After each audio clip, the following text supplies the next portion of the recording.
All my projects start with a vision.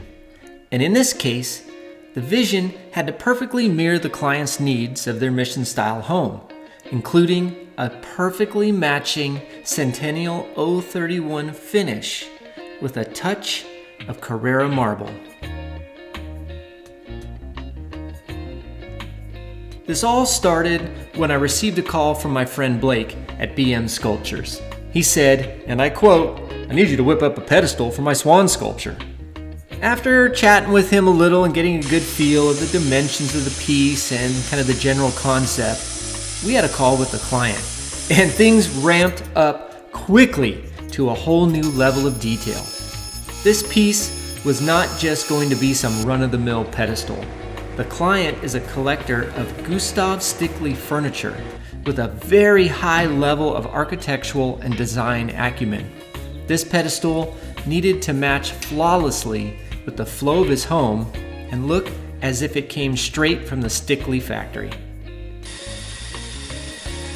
The sculpture is surprisingly heavy, close to 50 pounds, and has a balance point that is slightly off-center.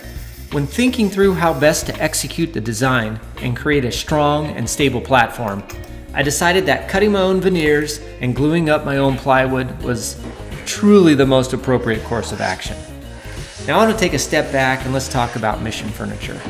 Mission Furniture is all about quarter sawn lumber. Quarter sawn white oak, quarter sawn cherry, and quarter sawn mahogany. Quarter sawn lumber is strong, and because of the cut, it shows off the medullary rays within the structure of the wood. I milled up roughly 12 board feet of veneers to a thickness of 3/32. Working with white oak is unbelievable. The tannins and the smell, you'd have thought I was working on the inside of a wine barrel when I got done with all of the milling and the little dust in the air. It's just such a beautiful wood to work with, and there's no doubt I want to do more pieces like this in the future. To build the pedestal, I broke it down into 3 sections. The base, which needed to be absolutely dead flat and perfect. The column, which needed to be perfectly 90 degrees to the base, and the top, which I somehow had to figure out how to make it accept this custom cut piece of Carrara marble.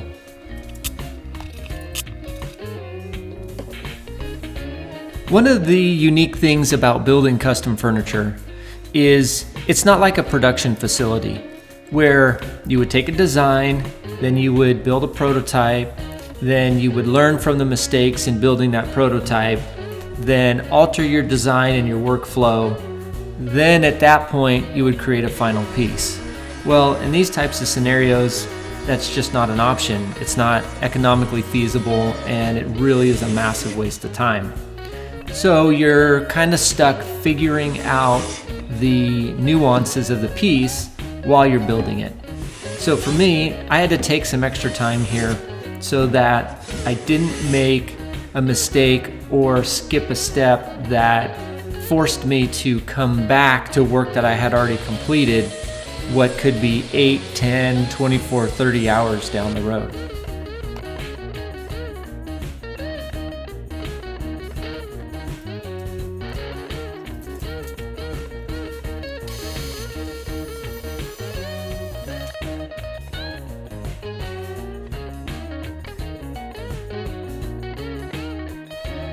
At this point, the column's coming together, and I'm going to be able to just let this glue cure and move on to other phases of the build. Specifically, finishing off the base and then taking some time to really figure out how this whole top is going to come together. And oh yeah, I still have to figure out how the base and the column and the top are all going to connect, and connect in such a fashion that it's super strong, because you and I both know that the only way you're going to move this piece around is by grabbing the edges of the top and lifting it up and dragging it around wherever it needs to go. So I need to really make sure that all of the connectivity between the 3 pieces is crazy strong and basically permanent. To support the marble and then allow some movement in the hardwood pieces, I created this kind of notched little Z pattern around the trim, which is then supported internally by the plywood that I'm making. It really came out phenomenal, super strong, and gives it just a great look. And it also kept me from having to add additional pieces of trim, so the grain flow of the piece around all four sides was the same. And anytime you can get a little victory like that on a complicated piece like this, that's a win in my book.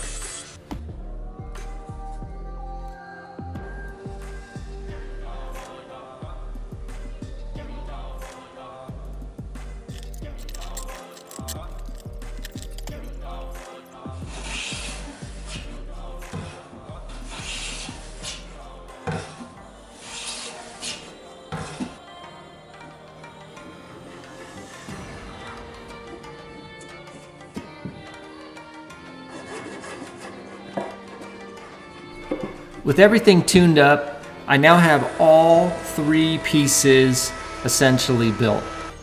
And I can start going into the complicated phase now of making sure everything is actually really flat, is truly 90 degrees, and the connectivity between all three pieces are spot on.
From here, I'm done with the column and the base and the top. Now I get into the detail work. So I built a little makeshift shooting board with a 45-degree angle, and now I will take the time to just get each of these miters absolutely flawless. One of the great things about cutting miters by hand on a kind of a little, unique setup like this is you can manipulate the trim itself and get absolutely perfect matching miters. And in this case, you need that because they're so visible.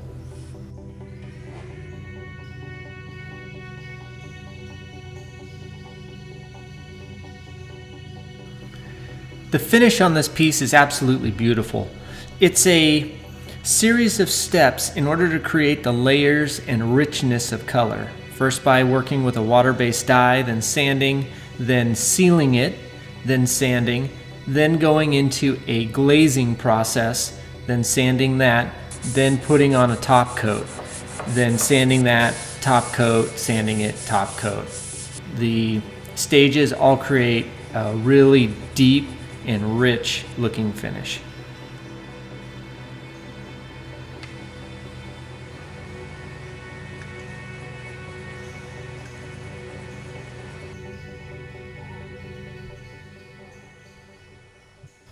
Thank you for watching, and I really appreciate the support. And how about we take a look at some of these glamour shots?